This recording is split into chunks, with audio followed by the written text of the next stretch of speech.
Iran Israel का युद्ध तबाही की तरफ बढ़ा। ट्रंप नेतन्याहू के खिलाफ अमेरिका में 50 राज्य, 3000 शहर, 90 लाख जनता सड़क पर उतरी। अब ट्रंप का खुल करके विरोध अमेरिका के अंदर होने लगा है और ट्रंप की बेचैनियां बढ़ने लगी। नवंबर महीने में चुनाव है, पार्टी सदमे में है ट्रंप की। विपक्ष सत्ता में आ जाए तो ट्रंप के लिए मुश्किल हो जाए, लेकिन ट्रंप का कान पकड़ करके खदेड़ने के लिए ट्रंप की ही पार्टी के लोग तैयार हो गए हैं। यानी कि ट्रंप अलग थलग पड़ते हुए नजर आ रहे हैं। लेकिन अमेरिका की साख ट्रंप ने दांव पर लगा दी है। ईरान से हार मान लेने के बाद अमेरिका की साख दागदार हो जाएगी। फिर अमेरिका से कोई डरेगा नहीं और अमेरिका ईरान के सामने टिक नहीं पा रहा है, न ही आगे टिकने की संभावना है। ईरान अपने अस्तित्व की लड़ाई लड़ रहा है। ईरान के साथ धोखा हुआ है, उसे अपने सम्मान के लिए लड़ रहा है। ईरान के शीर्ष नेतृत्व को मारा गया है, उसके बदले के लिए लड़ रहा है। और अमेरिका और इजराइल ईरान पर कब्जा करने के लिए लड़ रहा है। यानी कि इस जंग के अंदर एक अपने सम्मान के लिए और दूसरे अपने तानाशाही के लिए लड़ रहा है।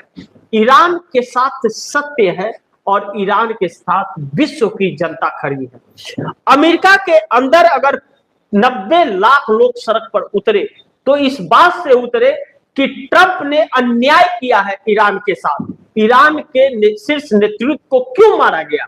जब बातचीत के टेबल पर बातचीत हो रही थी तो क्यों हमला किया गया और क्यों इस युद्ध में कूदा गया? ईरान अपनी जगह पर सही है, लेकिन ईरान ने जो रास्ते बंद किए हैं, छोटा देश अमेरिका के सामने हर चीज में छोटा है।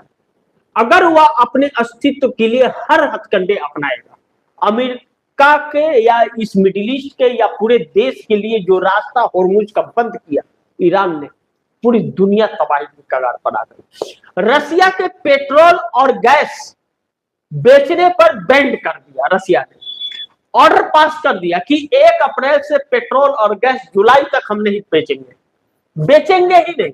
और 16 टन सोना बेच दिया पुतिन ने।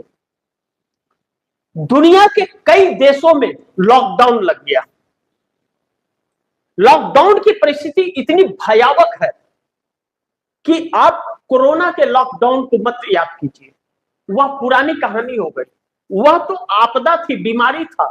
यह बीमारी नहीं, झूठी सरकारों का, झूठे नकाबपोशों का पर्दाफाश है। यह नाकामियों की इनकी लिस्ट है। यह कौन अपने देश में सही किया है, उसके देश में अमन चैन है। चाइना अमन चैन में है, उसे कोई फर्क नहीं पड़ रहा है।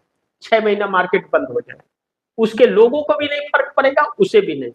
लेकिन भारत में तो एक एक दिन कत्लेआम है, एक एक दिन घुट घुट करके अब जी रहे हैं। बड़ी बड़ी कारें सड़कों पर, पेट्रोल खत्म हो जा रही है, धक्का मार के लेकर के जा रहे हैं, पेट्रोल नहीं मिल रहा है। कह रहे हैं कि अच्छे दिन आ गए। मोदी अभी भी मोबाइल का फ्लैश लाइट जलवा रहे हैं, लेकिन उन अंधभक्तों को अब थाली खरीद लेनी चाहिए और एक हथौड़ा ले लेना चाहिए। बजाओ थाली, टन टना टन टन। मोदी खुश हो जाएगा। मोदी है तो आप लाइन में लगेंगे, यह मुमकिन है, यह साबित हो गया।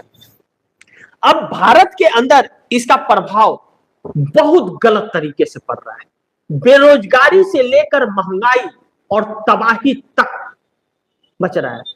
चोरी चकारी करने के लिए नरेंद्र मोदी की नाकामियों ने मजबूर कर दिया इस देश को। किसी ने सपने में नहीं आया था, सोचा नहीं था।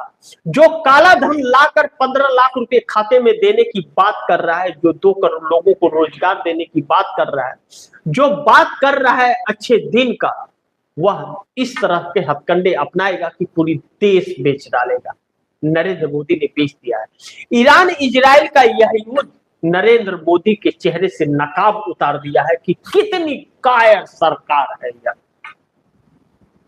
अब नरेंद्र मोदी भाग रहे हैं, क्योंकि अपनी ही पार्टी में इनका विरोध होना शुरू हो गया है।